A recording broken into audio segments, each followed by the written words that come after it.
Hey, this is Tom O'Connor. We're back again at the Case Manager Pro booth. Day 2, Wednesday. We're having some fun now. And I forgot my beard. I am here this morning with Kevin O'Keefe, CEO, whatever, of LexBlog. For those of you who don't know what LexBlog is,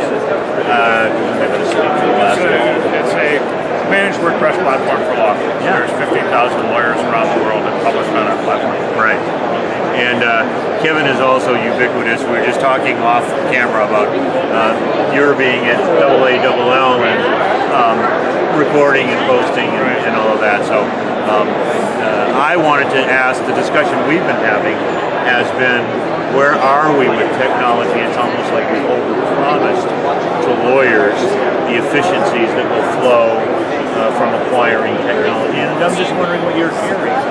What's your take on how efficient law firms are, at least the ones you deal with? You have to talk to them about what I'm sure to them is earth-shattering technology, which is marketing themselves on the internet, right? Yeah, it's really not. And when you think about it, the whole idea that we have a legal technology conference, if you ask an Uber driver, well-educated person who was getting his doctorate, teaching in grade school, teaching now in college, he wanted to get his doctorate. He asked what conference I was here, and I said, legal technology. He goes, no, I've heard it all. And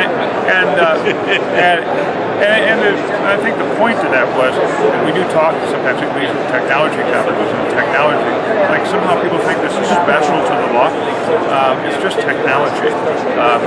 We don't have a conference on how to use it. Well, we actually do. You can probably find sessions on how to use an iPhone for lawyers. Your colleagues in New Orleans writes about it. I was just going to say, there's a New Orleans lawyer who has a blog just on iPhone for lawyers. Jeff Richardson. Some of these things, I guess, are unique to law. I guess word processing, when it came about, that was unique. I mean, it took off for lawyers because we processed so many documents. But a lot of the things around here are not overly unique to a function. They're just unique to a functioning business, any business, whether somebody ran it directly in an operation that was a large operation with multiple places. So are you saying lawyers are behind the curve technologically? Well, they should just look at technology a little bit.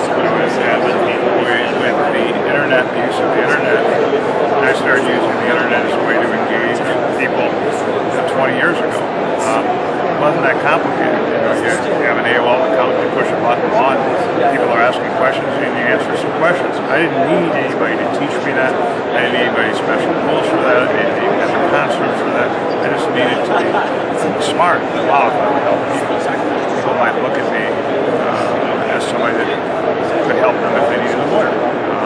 So with technology, any person that's running a business, they want to be looking at it, how can we reduce expenses? How will we become more efficient? We can take advantage of this technology so that, my company, our operations people and technology people, they look at systems that we can use that can scale, and what are the ones that we can eliminate. So if we're using Salesforce over here for $50,000 to $100,000 a year, wow, there are other services we can use which are damn near free, and then use our own database system where our users are, it's a way to do that. Wow, that dropped X amount of money. If we update our software, wow, if we update the core software for WordPress, on PHP 7, boy, that runs about 3 times as fast. What does that do to our hosting costs? Well, it drops our hosting costs by about a third or 50%. Wow, we just saved $50,000, $60,000. So it's kind of an economic thing when you think about it. And the other thing is why wouldn't you want to make it easier to deal with your customers? So you sit here and people talk about chat bots and things like that. You and I, we wouldn't think of let's say a person-to-person chat before a chat bot. That's the number one thing we would want to get into for getting information. But after you think about it, you say, oh, maybe so. Do I really want to call an airline? or would I like to open a chat window? Or, hey, I'm having trouble with this interface at Bank of America. Do I really want to call Bank of America and get on hold right now and ask the person a question go through 15 menus and then be on hold for 10 minutes. Or they want the chat. Or, you know, and if you look at the law as to most of the people in the United States, most people in the United States don't interface with the lawyers and law firms and products and companies that are here.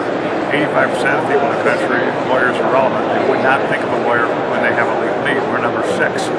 So that's where technology really becomes important. To change that awareness? Well, to give the lawyers the ability to get out there and network with people.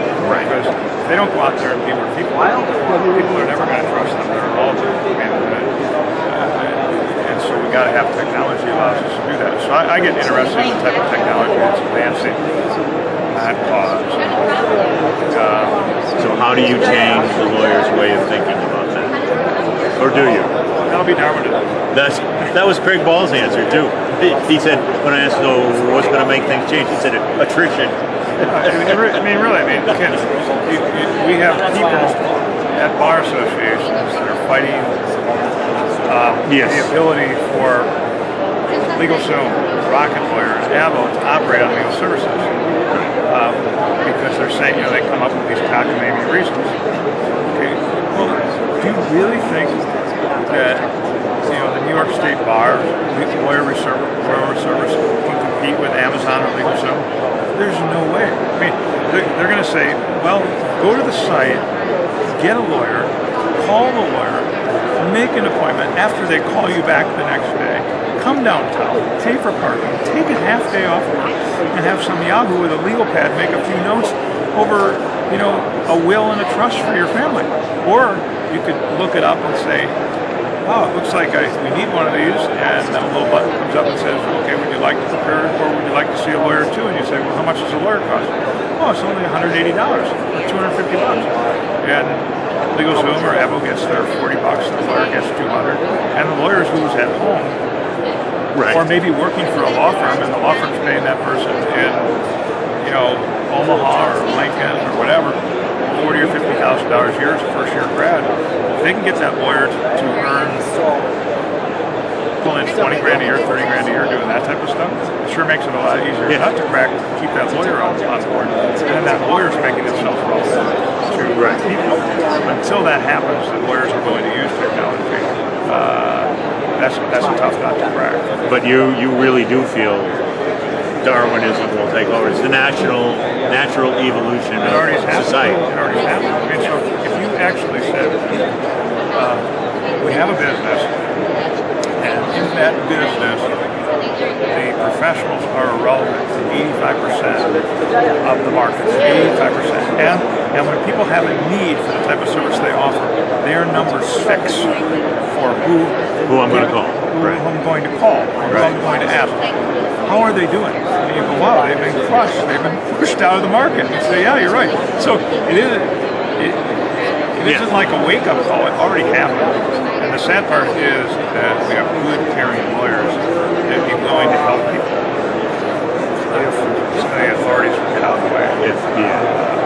The regulatory agencies. And if the lawyers would just do it on their own and say, we're not going to do sanctions. So I guess I'm going a little bit off the ranch, not talking about the stuff that's here.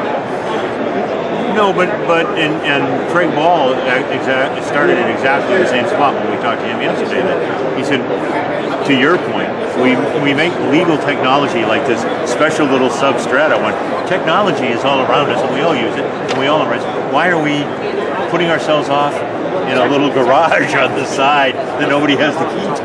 And the other thing you have is, how can any firm assimilate all the things that are here? That's impossible. Right. So, I mean, it was refreshing to hear from the guys at Knowlton. And what's the other that big? You and I would probably recognize them as copier companies. Konica. Yeah. Konica Minolta. You know, and Rico, what they are is they're a managed IT service. So they can go out and identify the various services that are here. Right. And they make their money by servicing for IT peers. They know what to get that service and get it out. Right. And that's interesting because, you know, how can a lawyer or even an IT person in the law firm figure that out? Keep it all. Great. Kevin, sound good? Yeah, you know, you and I could sit here and talk about this for a couple of hours. You know, there's no beer, there's no brats, there's no, there's no football on the screen. All the important things in life.